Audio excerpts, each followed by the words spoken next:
separately. Just go down inside and say, Beetlejuice. Keep it in its mouth, real scary.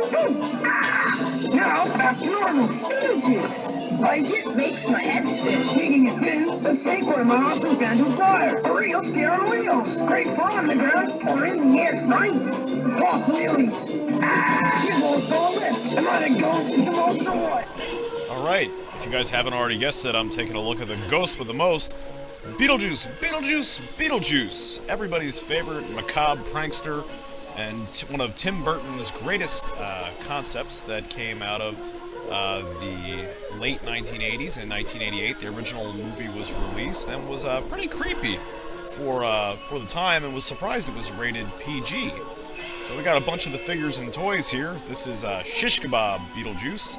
And unfortunately, he's missing a bunch of swords that would go through his back and chest here, and there would be a top cage piece that you'd put on top of his head. Now, a lot of the figures, they had larger heads you could take off, but most of them are missing over the years just because I've lost parts and things like that. But I like the designs. They're really cool, even though they're not very well articulated. You can generally only move the arms in a fixed position, and the legs are already preset. This is one of my favorites here. He's survived rather well over the years. And this is Showtime Beetlejuice, or as I like to call him, Big Top Beetlejuice. And you can see his head, it has like this, like a merry-go-round on top of his head with like ghosts and demons, and you can lift his neck up and down. And he's just so cool looking with the bat wings sticking out, and he really looks classic here. You can spin his head around, but I don't want to take it off because I'm afraid it'll break even though it pops off. But you know, this looks just like the Beetlejuice that we know and love from the movies. And again, I love the little goblins and demons hanging from the Ferris wheel with the big top up top, and he just looks absolutely great. That's just such a well-designed toy and very creative. And then next, we're going to move right along here, and we're going to be taking a look at the Phantom Flyer. And again, this guy is missing a piece. He's missing the little wheel in the front that pops off, but still in pretty excellent shape overall, I think. I like the skull on the front, and it's got a pair of sunglasses and has the same black and white stripe combo as Beetlejuice. Nice big wheels and stickers, and the green fins on the side, and the coffin with the gear shifter in the center looks great.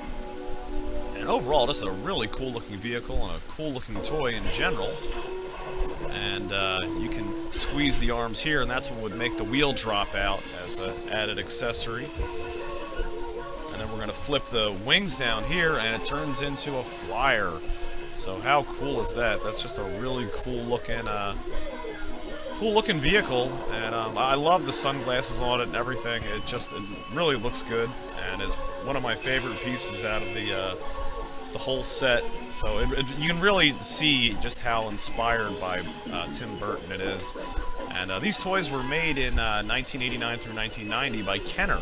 And you can see the skull with his little moving jaw there. So obviously that's why this is a quality toy line. Anything that Kenner touched was just pure gold in my opinion.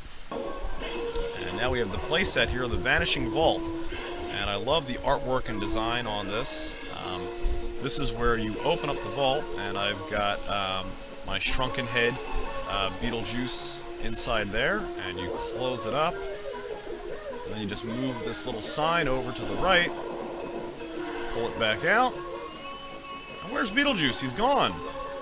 Now this would have originally came with one that shrinks, like you saw in the commercial, the tiny Beetlejuice, but I never had him.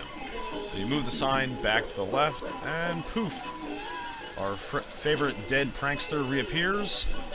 And you know, I love the colors and all the bugs and stuff on it. And this is the actual figure itself. As you can see, his head spins around. Again, he's missing the regular rubber Beetlejuice head that would go on top. But still looks good in the purple suit and his white shoes, kind of looking like a macabre Elvis. And again, you can see he can't really move his arms very well, but they did get some nice details in the suit with the textures and the wrinkles and stuff, so it looks pretty good. Now also there was a cartoon made for Beetlejuice that aired from September of 1989 to December of 1991, and that ran for 4 seasons, and this is some of the figures that were inspired from the cartoon. You can see on either side there's a little figure of Beetlejuice doing something silly in a spider form there, and you have different members of the family that inhabited the house there.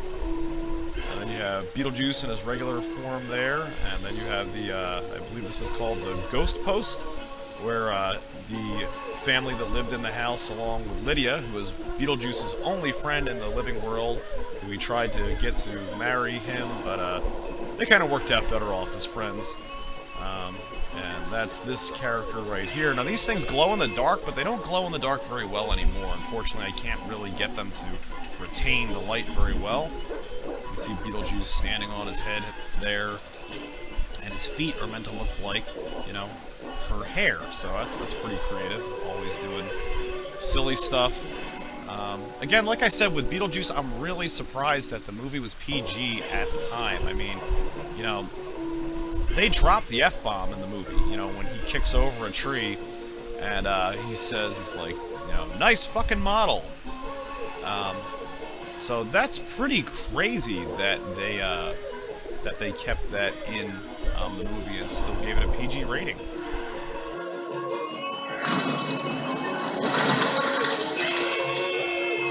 Nice fucking model!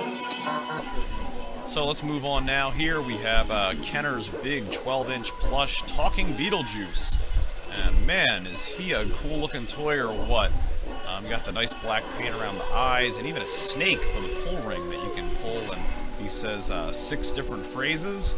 And he's just a nice plush, and he has a really cool action feature here, where you twist his head around, and you can turn it about 5 or 6 times. And then you just find this little button on the back here, press the button, and... It's really dead around here. Alright guys, hope you enjoyed taking a look at Beetlejuice and the history of the Kenner toy line and the series with me today. It's one of my favorite series ever, and hope you guys enjoyed it too. See you next time.